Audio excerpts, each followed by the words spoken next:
थुआपदर एवं मेदिनीपुर मध्य tennis ball cricket match रे मेदिनीपुर विजयी।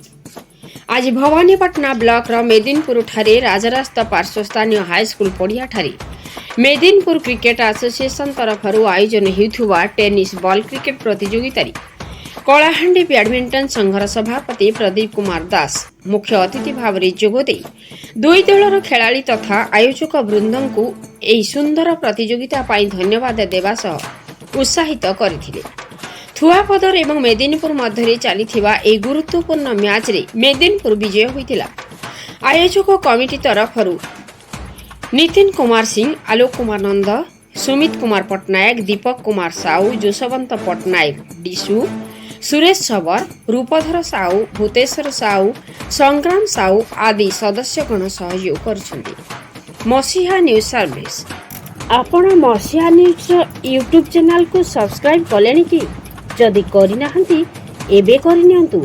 एहा सह मसीहा न्यूज रो फेसबुक पेज को और ट्विटर को फॉलो करंतु। ता सह मसीहा न्यूज रो ऐप आसी गलानी। निज मोबाइल रो प्ले स्टोर रो डाउनलोड करनियंतु। जय जगन्नाथ।